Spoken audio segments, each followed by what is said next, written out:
noite, sejam muito bem-vindos à nossa live do projeto Estrelas em Ação, profissionais que brilham em tempos de pandemia. Hoje, nossa convidada, doutora Carolina Minci, falará sobre telemedicina em tempos de pandemia. Vamos aguardar a chegada dos nossos participantes e a nossa convidada já está aqui conosco. Boa noite! Deixa eu só aguardar a chegada da nossa convidada. Bem-vindos à nossa live Estrelas em Ação, profissionais que brilham em tempos de pandemia. Hoje com Carolina Minci. Já está lá! Boa Olá, noite! professora! Tudo bem? Tudo bom? E você? Seja muito bem-vinda! Obrigada pelo convite, obrigada pelo carinho. Vamos aguardar aí a chegada dos nossos participantes. Só mais alguns minutinhos, por favor.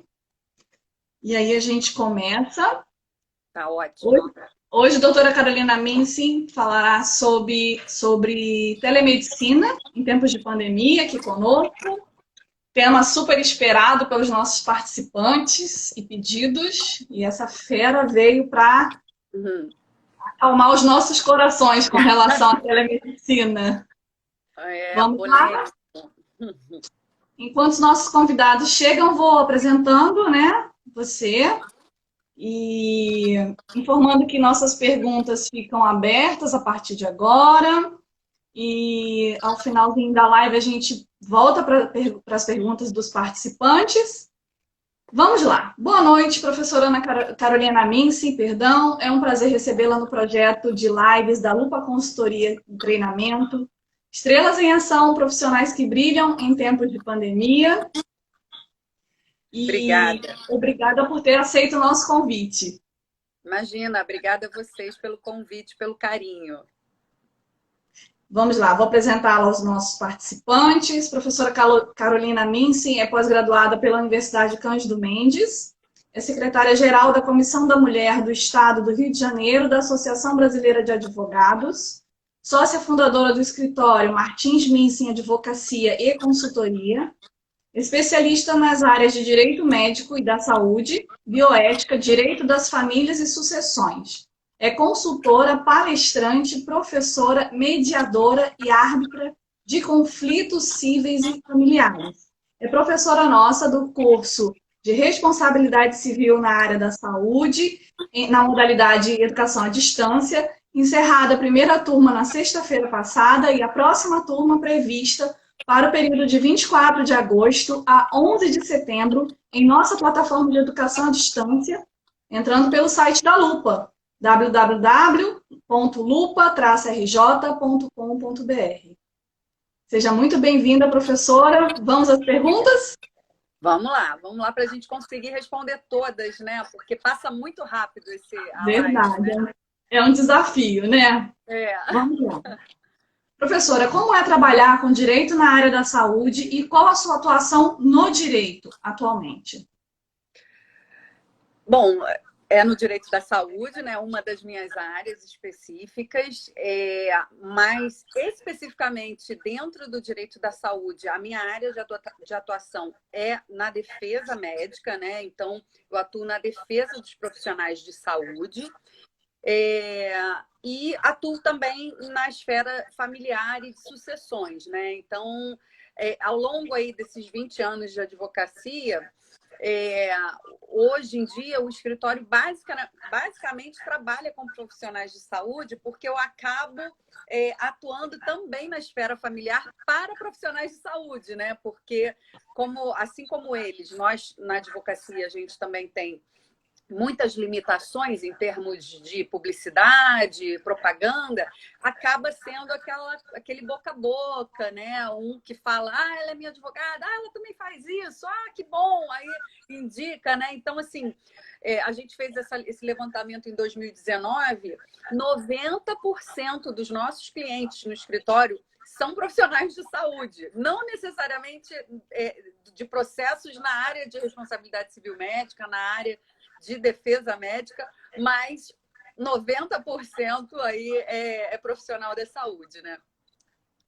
Entendi.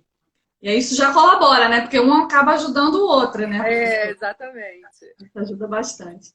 Quais os principais reflexos jurídicos de uma pandemia em sua área de atuação? Bom, assim, essa pandemia foi inesperada, né? A gente é, não sabia muito o que iria acontecer, né? É a primeira vez assim na história, na nossa história, né, da geração viva, né, que acontece uma coisa assim com essa dimensão, né?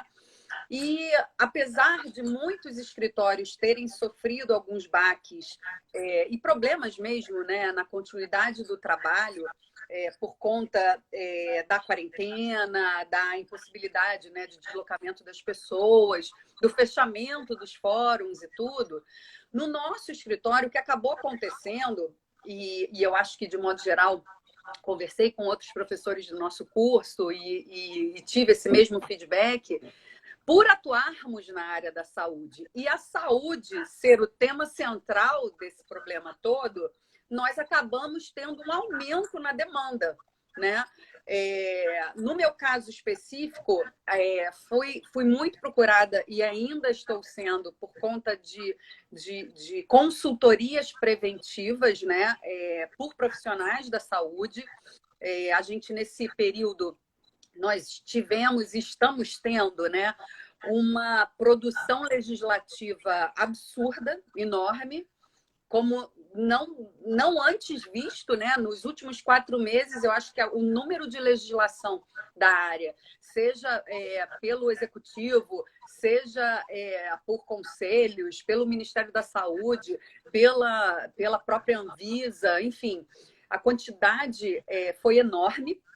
Não é uma área que tem muito traquejo com o jurídico, né, com juridiquês, com normas e tudo, então eles precisam de uma assessoria, eles precisam de uma ajuda mesmo. Então, isso aconteceu que isso aumentou demais. E como foi tudo assim, está sendo, né, tudo bem traumático, num volume muito grande, tudo, essa procura, ela é quase um pedido de socorro, né? O que eu faço aqui? Você tem normas que se contradizem, você tem normas de instituições que, na verdade, falam bonito, mas no final estão lavando as mãos, deixando a responsabilidade no colo do profissional da saúde. Enfim, houve um aumento muito grande nessa demanda. E, por outro lado, no direito das famílias também houve um aumento.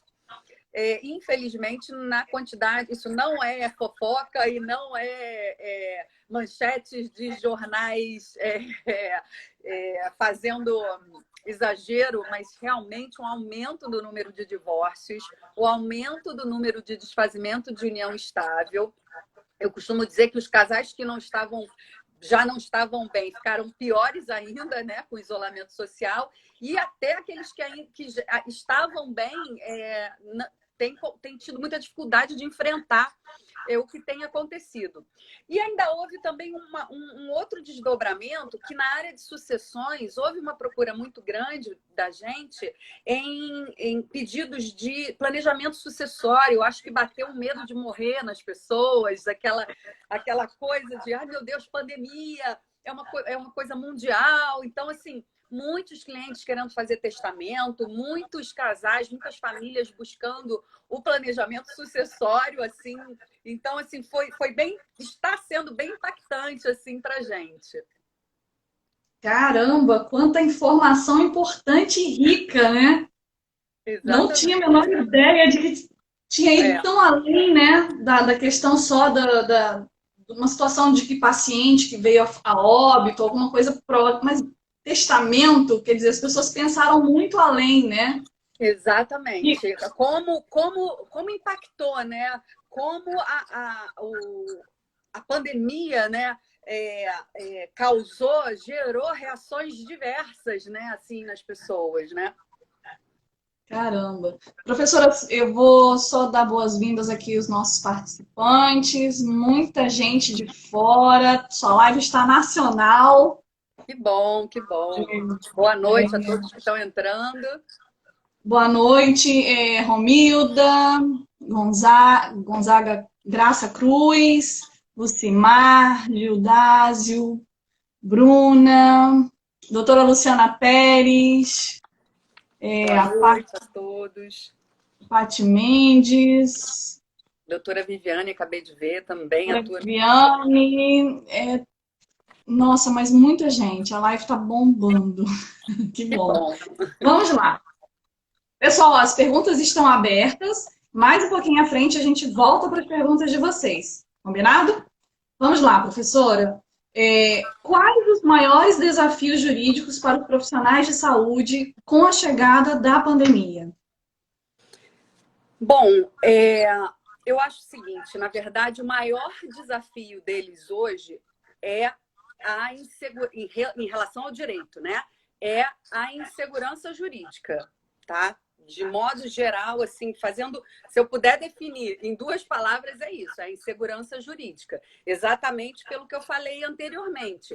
Nós temos diversos órgãos que deveriam ser órgãos que fomentam uma segurança, né, para esses profissionais, uma orientação, e muitos deles estão se contradizendo, muitos deles estão exarando decisões, determinações, protocolos, enfim, dos mais diversos possíveis, alguns, inclusive, onde no final eles lavam as mãos, deixando a responsabilidade para o próprio profissional, né? Num momento de pandemia, num momento de emergência, de calamidade pública, no qual a segurança, né, é muito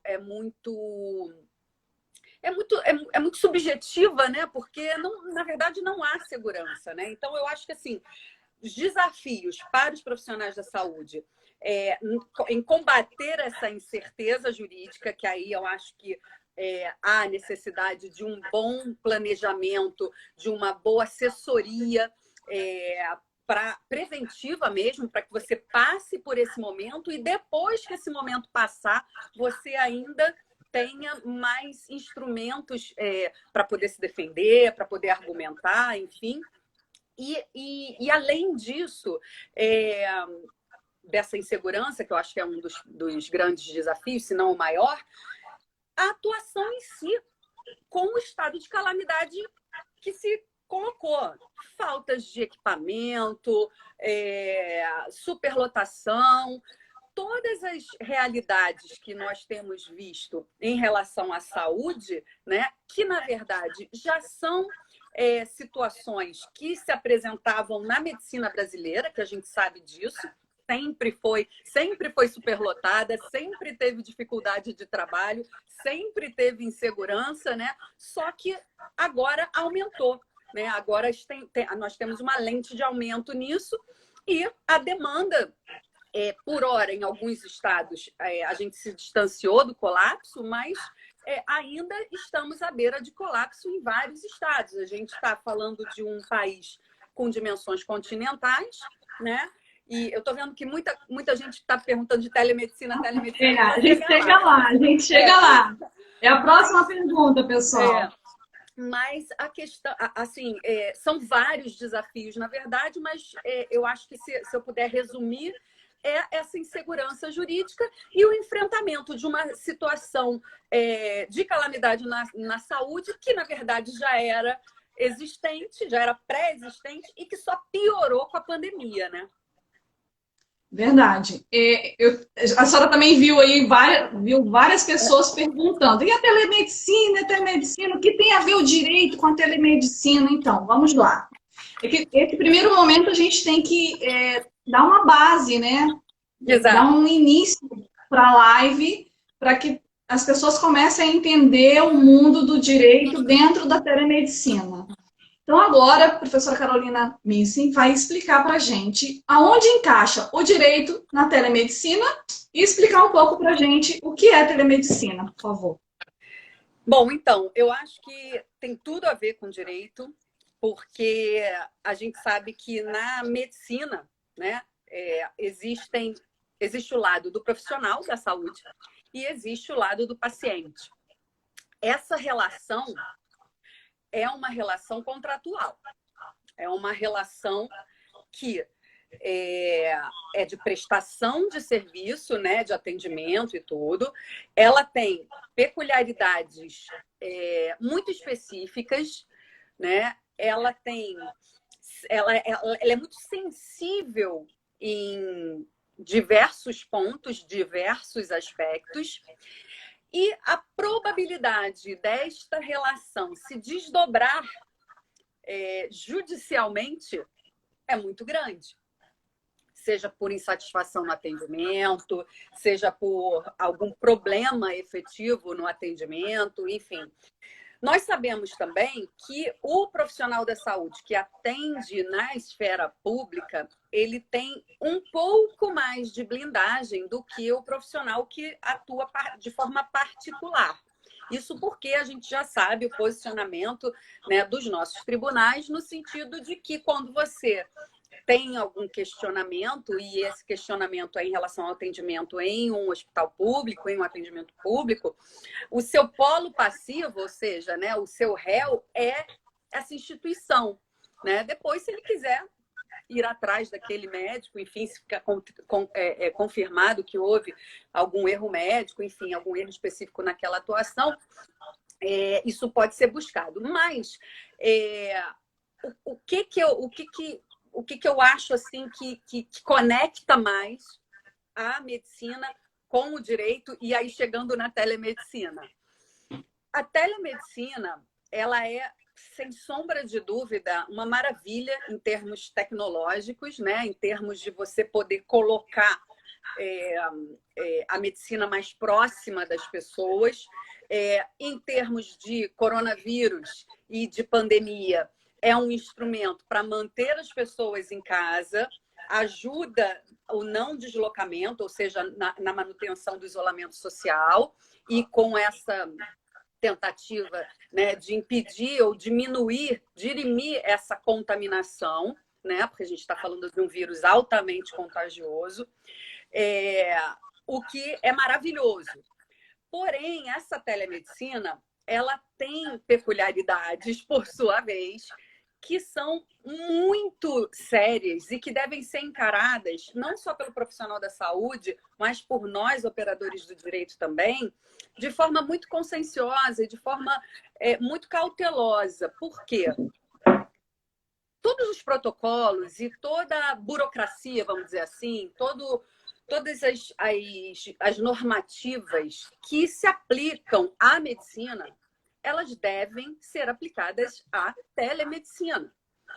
Porém, a telemedicina tem uma série de limitadores que podem gerar mais problema ainda, né? Então, assim, nós temos a possibilidade de um médico, por exemplo, fazer um atendimento à distância para uma prévia, né, quase que uma anamnese mesmo, do paciente, para que ele evite, por exemplo, ir para um atendimento de emergência ou para um atendimento hospitalar, onde a gente sabe que é um local mais contaminado, é um local onde ele vai se expor mais.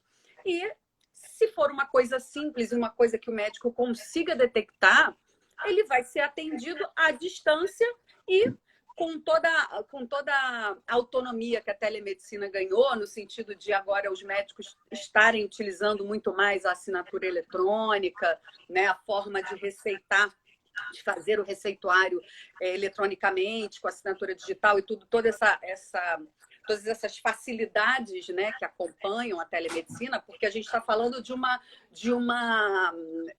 realidade que já existe desde 2002, porém, apesar de existir desde 2002, nós não tínhamos a tecnologia que nós temos hoje, né? Então, todas essas peculiaridades e todas essas especificidades, elas geram, no meu ponto de vista, né, uma vulnerabilidade maior nessa relação. Então, essa é a conexão e, ao mesmo tempo, eu vejo isso com olhos de preocupação, porque uma vez judicializado um atendimento de telemedicina, por exemplo, numa teleconsulta, como a gente faz para provar tudo aquilo que a gente, com atendimento físico, poderia provar tranquilamente? né, através de um termo assinado, devidamente datado, previamente, através de uma anamnese preenchida e assinada pelo paciente, enfim. Dá para discorrer aí por muitas horas, né? Mas, assim, resumidamente, essa, para mim, é a conexão maior. Perfeito. E todas as especialidades de medicina e de profissionais de saúde podem utilizar a telemedicina, doutora? Sim, na minha opinião, todas sem exceção. E aí você pode falar assim, mas a cirurgia pode? Pode, porque a cirurgia não é o paciente encontrar o cirurgião e pronto, ele vai fazer uma cirurgia. Não é isso. De modo geral, todas as especialidades podem fazer uso da telemedicina, porque a telemedicina tem uma série de modalidades, que a gente vai falar mais na frente, e alguma delas, nem que seja um envio de laudo, um envio de exames pré-operatórios, por exemplo, você pode utilizar a telemedicina para isso, né? Uma das modalidades. Então, sem sombra de dúvida, aliás, se a gente for pensar, por exemplo, no intensivista, talvez o intensivista não utilize ou utilize menos, mas até para envio de exames, né? De resultados de exames, um intensivista que está atendendo aquele paciente, né, no momento de emergência ali que ele chegou, ele pode se utilizar da telemedicina solicitando o resultado de exame ou até mesmo um prontuário daquele paciente que esteja em outra localidade. Então, de modo geral, todas as especialidades podem se beneficiar, sim, da telemedicina, de alguma das suas modalidades, né? Pode não ser na totalidade de todos os instrumentos e todas as possibilidades que a telemedicina apresenta. Porém, alguma das modalidades da telemedicina, para todas as especialidades, ela tem, com certeza, muita utilidade. Perfeito. Eu vou abrir aqui para as perguntas dos nossos participantes. Tem uma pergunta aqui da Lourdes. Numa pandemia, pode se tornar obrigatório aos planos de saúde oferecer telemedicina? Sim, pode. Na verdade, assim, já temos até protocolos e legislação a respeito, né? Porque o governo, obviamente, teve que se meter nessa relação, que é uma relação particular, é uma relação privada, mas os planos de saúde, sim, têm que prover essa possibilidade. Doutora Carolina, tem algumas especialidades que não se encaixam com a telemedicina? Então, como eu falei antes, na verdade, eu acredito que todas as especialidades, de modo geral mesmo, podem se beneficiar com a telemedicina, pelo menos com alguns dos instrumentos que a telemedicina propicia, tá? O que realmente não acontece é vamos dizer assim, o aproveitamento na sua plenitude de todas as especialidades. Como eu falei anteriormente, não há como um cirurgião, a gente até tem a robótica e a possibilidade de um cirurgião fazer uma cirurgia à distância. Até isso, hoje em dia, com a tecnologia, a gente tem. Mas, de modo geral, as especialidades cirúrgicas têm maiores impedimentos, vamos dizer assim, da plenitude, de atuar na plenitude da telemedicina, né? Existe uma questão especificamente até mesmo da consulta, né? Que a gente tem uma legislação, uma norma infralegal, na verdade, ela foi exarada pelo Conselho Regional de Medicina do Estado do Rio de Janeiro, né? Então, como você falou, essa live ela tem alcance nacional, mas essa norma especificamente é para o Estado do Rio de Janeiro, né? A gente sabe que os conselhos regionais de medicina, eles se pronunciaram ao longo aí dessa pandemia, dessa quarentena, muitos com normas parecidas, porém com bastante peculiaridade em relação às suas áreas, né? E também, como a gente falou anteriormente, nós estamos num país de dimensões continentais. A probabilidade de um conselho regional do Rio Grande do Sul exarar uma norma diferente do Conselho Regional do Amazonas é muito grande, porque a gente está falando de quase que um hemisfério de diferença, né? Então, e de realidades da saúde diversas, né? Então, o que acontece? Por exemplo, voltando ao que eu falei da publicação do CREMERGE, a teleconsulta, que é uma modalidade da telemedicina, ela pressupõe uma consulta médica. Porém, o Conselho Federal de Medicina definiu lá atrás que a consulta ela engloba exame físico. Então, como você fazer a analogia de uma consulta com uma teleconsulta? Nunca será, a não ser que haja uma alteração. Por quê? Porque se o ato da consulta pressupõe como essa consulta se dará, ela será incompleta. Então, assim, existem várias legislações, e aí é o que eu falo da insegurança jurídica do médico, né? Daquele médico, por exemplo, que atua no Rio, que atua em São Paulo, não precisa nem ser Amazonas e Rio Grande do Sul, fronteira com fronteira. Você tem peculiaridades e normativas diversas, e que, se não observadas, fará com que aquele profissional da saúde responda por isso.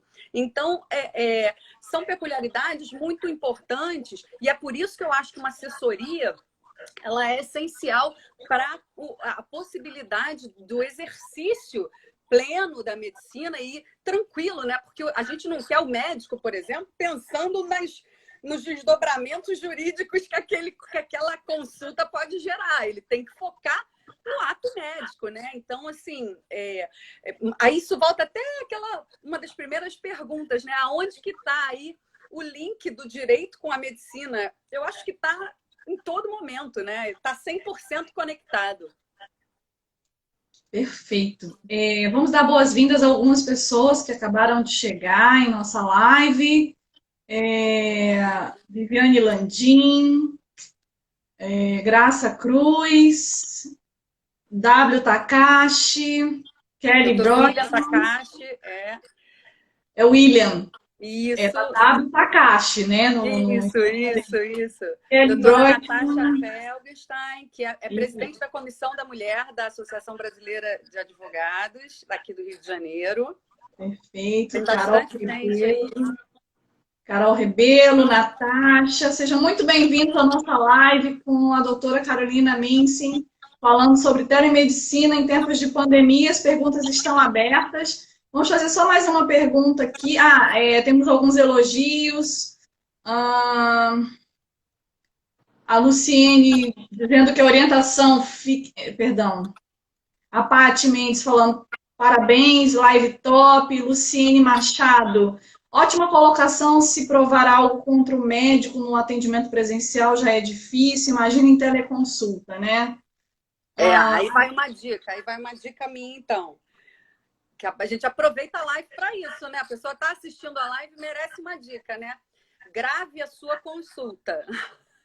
Ponha para gravar. O STJ já se pronunciou sobre a possibilidade de gravação de consulta médica em relação a paciente. Analogamente, a gente pode trazer isso para o médico. Portanto, se você, claro, obedecendo os protocolos, perguntando para o seu paciente, informando a ele, mas grave a sua teleconsulta, porque só assim você terá garantia do conteúdo daquela gravação. Porque se o seu paciente estiver gravando e fizer uma edição, por exemplo, ou se o médico estiver gravando e fizer uma edição, por exemplo, como é que você vai comprovar o inteiro teor daquele ato, né? Então, muita gente me pergunta se é possível gravar. É possível gravar e hoje em dia eu oriento que isso seja feito. Perfeito. E a Kelly Breutmann falando, excelente temática e esclarecimentos, precisamos realmente muito saber sobre esse assunto. E ela quer perguntar sobre a legislação, como se aplica e bom, deve ser quais casos são predominantes. Deve ser isso, tá? Meio estranho aqui como ela escreveu, mas deve ser isso aí. Essa pergunta, se é no Rio, se opera no Rio ou vai operar em outro lugar? Um médico no Rio de Janeiro que vai operar um paciente em outro estado não autorizado, o que fazer? Isso Então, pode? É a pergunta então dela. pode. Na verdade, ele tem que informar o Conselho Regional daquela localização que ele está lá para realizar um procedimento ou para realizar uma cirurgia, enfim. E se ele fizer um atendimento contínuo, ele tem e deve fazer o registro dele, que é como se fosse um CRM complementar. Ele vai ter um registro específico para utilizar no estado de São Paulo, por exemplo, e ele sendo do CREMERG, sendo do Conselho do Estado do Rio de Janeiro. Agora, se acontece alguma coisa lá, isso vai ser verificado, seja processo administrativo, né?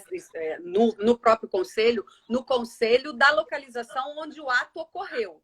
Né? Nada impede que o conselho ao qual ele está registrado seja informado e haja também alguma sindicância ou alguma investigação no sentido daquele atuar médico. Mas, de modo geral, isso é meio que como... É fácil lembrar se você fizer a correlação com o Código de Defesa do Consumidor, que dá o benefício da residência do autor da ação, ou seja, da vítima, né? No caso de um problema em cirurgia, né? De um problema de erro médico, por exemplo. Então, a princípio, é o conselho da localização onde o ato foi praticado que irá fazer que irá seguir com esse processo. Perfeito.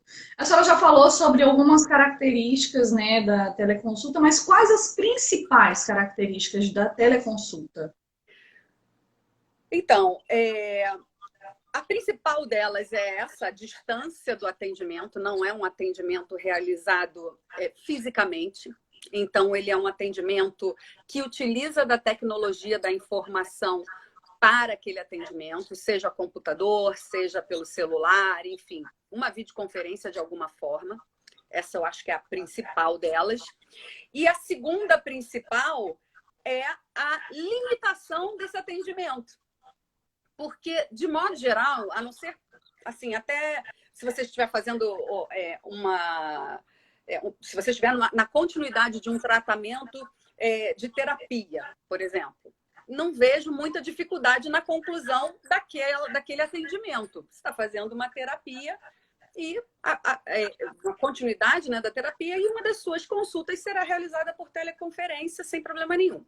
Agora, se essa sua teleconsulta é para a realização de um procedimento, por exemplo, não há como essa teleconsulta ser plena, porque ela vai precisar de um atendimento físico. Nenhum paciente vai sair de uma teleconsulta para uma mesa cirúrgica. Não tem como, não há essa possibilidade. O cirurgião, ou o dermatologista, ou, enfim, qualquer especialidade que seja, que haja necessidade de uma intervenção, esse atendimento terá que ser, em algum momento, físico. Aquela teleconsulta, ela nunca será plena e completa, né? Como eu falei também anteriormente, no meu entendimento, na verdade, ela nunca será, porque se uma consulta pressupõe, né, o atendimento e o exame físico, não há como isso ser feito por videoconferência, né? Não há como isso ser feito à distância. Mas é o que temos agora no momento, né? E é o que tem salvado muita gente, porque, na verdade, essa possibilidade de não haver o deslocamento do paciente desnecessariamente, né? Porque às vezes é uma gripe, às vezes é um corte, às vezes é uma queimadura, enfim, que você consegue à distância, né, orientar aquele paciente, enfim. Eu acho que, assim, eu tentei fazer um resumo, né? Porque a gente, assim, você vê, a gente já está com o tempo contado, mas se eu for discorrer todas as limitações, eu acho que essas são as principais, na verdade, né? O atendimento à distância, que é o que é a grande ferramenta, né? É o que impulsiona, eu acho, a telemedicina, de um modo geral, e também as suas limitações, né? Não adianta a gente achar que isso vai ser a solução de tudo, que não será. A medicina precisa do contato físico. A medicina precisa do contato médico-paciente, né? Eu não consigo visualizar isso absolutamente eletrônico ou virtual.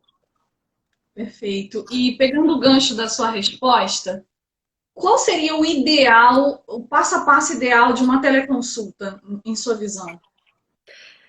Bom, a teleconsulta ela pode ser realizada tanto por plano de saúde quanto de forma particular, né? Então, de modo geral, o principal é a informação prévia, seja do atendimento por plano de saúde ou seja pelo particular. E o que eu quero dizer com isso? Você tem que informar as limitações da teleconsulta para o seu paciente, você tem que informar o valor desta consulta para o seu paciente, né, se for particular, e no caso do plano de saúde, você deve consultar o plano de saúde, porque no mundo ideal e maravilhoso, o plano de saúde tem que obedecer o que está determinado e ele tem que prover essa possibilidade. Mas nós sabemos que, inclusive no escritório, nós recebemos vários problemas de plano que não queria reembolsar paciente e, por outro lado, de plano que não queria liberar agenda para atendimento de alguns médicos, de alguns clientes nossos, enfim. A gente sabe que o plano, às vezes, dificulta muito essa relação, né? Mas, de modo geral, o primeiro momento é o momento da informação. O que eu oriento para o profissional da saúde? Mande um e-mail, mande um WhatsApp, insista em receber a resposta daquela pessoa como confirmação e, de preferência, assim como é com o plano de saúde, que você tem que pedir autorização para realização e pagamento, faça o pagamento, confirme o pagamento antes da realização da consulta. O paciente faz um depósito e aí é liberado para ele um horário na agenda para a realização. Agora, acho que o ponto principal é a informação das limitações daquela consulta. E o que seria a principal limitação? Você informar o seu paciente que pode ser que aquele ato precise de um complemento. Ou seja, pode ser que no final da teleconsulta o médico diga: olha, Alicia, eu vou ter que ver você. Para concluir aqui o nosso atendimento, eu realmente preciso que você venha ao consultório. Então, isso tudo tem que ser informado previamente, né? Eu acho que esse é a principal dica, a principal orientação. Perfeito. Pessoal, são muitas perguntas. A live é muito gostosa de trabalhar, né? Muito assunto importante, muito assunto atual. Se a gente não conseguir responder todas as perguntas ao vivo, a doutora Carolina Minkin coloca à disposição o direct dela, a Lupa Consultoria e Treinamento também, para vocês encaminharem essas perguntas para que a gente possa sanar as dúvidas. Combinado? E eu ainda tenho umas duas perguntas que eu acho que vamos ver se a gente consegue, né, responder. E daqui a pouquinho a gente volta para os convidados, para os participantes. Pergunta 2 em 1. Quais as peculiaridades da telemedicina, se existem, né? E quais os cuidados com a telemedicina, doutora Carolina? Então, muito do que eu falei antes, eu acho que se encaixa. A peculiaridade principal é a limitação, que eu acho que é isso que todos têm que ter em mente, até mesmo para que haja uma compreensão e um melhor entendimento entre as partes, tanto o profissional da saúde quanto o paciente, né? Ela é um instrumento com um objetivo maravilhoso, que é aproximar mesmo sem ser fisicamente e propiciar atendimentos à distância, porém ela é limitada, ela tem determinadas questões e impeditivos que não possibilitam a conclusão plena, por exemplo, de uma consulta na qual você queira realizar um procedimento cirúrgico, né? Então, é importante ter isso em mente, que ela tem peculiaridades e tem limitações, que eu acho que são as principais. Doutora Ana Beatriz, boa noite. É presidente da Comissão da Mulher da OAB, da Barra da Tijuca, também está presente. Bem-vinda. E, além dessa limitação, que eu acho uma característica, se não a principal, uma das principais, é não deixar de fazer e de manter os protocolos e a formalidade do atendimento, né? Porque a gente tem que lembrar que uma teleconsulta é um ato médico, como outro qualquer, ou seja, desdobram os mesmos deveres e os mesmos direitos. Então, eu acho que isso é um ponto importantíssimo que tem que ser frisado. E, portanto, nunca esquecido, porque o problema de você achar que nós estamos aqui distantes, eu estou fazendo um atendimento online, é formal do mesmo jeito e desdobra nas mesmas obrigações e deveres. Então, a formalidade dela deve ser observada sempre, né? Eu acho que é aquela máxima que só se afoga quem sabe nadar, porque quem não sabe não sai da beirinha, né? Então, se você toma muito cuidado sempre, a probabilidade de você ter um problema lá na frente reduz. Ser levada a zero não existe, né? Porque a gente não tem como impedir que os problemas aconteçam. O que nós podemos fazer é nos preparar para o enfrentamento desses problemas e fazer com que eles nos prejudiquem o mínimo possível, né? Eu acho que essa talvez a melhor orientação, né? Você se proteger, se precaver, né? Aquela coisa da precaução, da prevenção é sempre melhor, né? Perfeito. E chegamos ao final da nossa live, mas ainda temos aqui uma pergunta para a doutora Ana. Muito rápido. Passou muito rápido, porque o assunto é muito bom. Bom, para encerrar a nossa live, alguma mensagem que você queira deixar para as pessoas que estão participando com relação ao futuro? Bom, eu acho que assim, a principal é que vai passar. Isso vai passar. A gente tem que ter esperança, tem que ter foco, tem que ter fé para quem tem fé e se cuidar, né? Porque a gente não adianta você pensar que eu não vou pegar, ou é só uma gripe, ou enfim, tentem não polemizar e não politizar determinados atos e precauções, né? Eu acho que assim a pessoa pode se precaver, pode ter cuidados, independente do posicionamento político, né? Independente do que o outro fale ou não. Tenha o pé no chão, tenha a esperança de que isso vai passar. Busque agir com consciência, né? Não faça aquilo que você não gostaria que seu filho fizesse, que você não gostaria que acontecesse com outro, né? A gente fala, usar máscara é muito ruim. Se você não quer usar por você, use pelo outro, né? Se você não gostaria que o seu filho estivesse ao lado de alguém sem máscara, você não sabe se essa pessoa está contaminada ou não, enfim, tome os cuidados. Eu acho que a mensagem hoje tenha esperança que isso vai passar, tome os cuidados necessários também. Agora, o que eu gostaria de aproveitar aqui esse momento e passar como orientação para os profissionais de saúde, para os médicos, enfim, para as pessoas que eu costumo, nesses 20 anos aí, orientar, e que muita gente normalmente fala que o hipossuficiente é o paciente, mas muitas das vezes o profissional médico, ele vai totalmente desprovido de maldade para a relação médico-paciente, né? E às vezes sem a orientação, ou achando que o que ele tem que fazer é salvar aquele paciente, ou o que ele tem que fazer é prescrever e tal. E aí, às vezes, a gente recebe um prontuário pouco preenchido ou mal preenchido, não colhe assinatura em termos.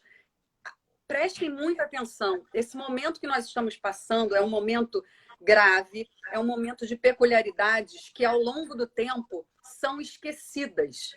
E processos que podem acontecer e desdobramentos jurídicos que podem acontecer, das relações que estão sendo mantidas hoje, elas serão julgadas daqui a alguns anos, onde a memória já se esvaiu, onde os ânimos também já se acalmaram. Ou seja, se você não tiver tudo no papel, se você não se ater ao prontuário, não mantiver tudo bem descrito, muito provavelmente você terá problemas e não terá como se defender desses problemas, né? Então, assim, sigam os protocolos, se atenham aos protocolos, que isso é seguro para você. Se atenham aos guidelines das suas especialidades, isso é importantíssimo, né? Nós temos aí Ministério da Saúde falando uma coisa, a ANS falando outra coisa, Conselho Federal de Medicina falando outra, conselhos regionais de medicina também falando outras. Então, eu costumo usar o exemplo da cloroquina e da hidroxicloroquina. É uma discussão absurda. E, na verdade, no frigir dos ovos, a gente só vai ter alguma segurança quando uma vacina for criada, né? Então, se atenham aos protocolos. Isso é a segurança de vocês para o futuro, tá? Então, acho que essa é a minha mensagem. Já ficou grande, né? Mas essa a minha mensagem de hoje. Doutora Carolina, muito obrigada pela sua participação, por ter aceito o convite da Lupa Consultoria e Treinamento para participar dessa live do projeto Estrelas em Ação, profissionais que brilham em tempos de pandemia. Obrigada. Nada mais justo com você estar participando dessa nossa live, desse nosso projeto. Muito obrigada. Obrigada a você pelo convite. Gente, muito obrigada pela participação de todos. Foi muito bom o assunto, muitas perguntas. As perguntas que nós não conseguimos responder, enviem para a área direct da doutora Carolina Minci. E tenho certeza que ela irá atender um a um com muita atenção. Muito obrigada, uma boa noite e até a próxima live. Tchau, tchau.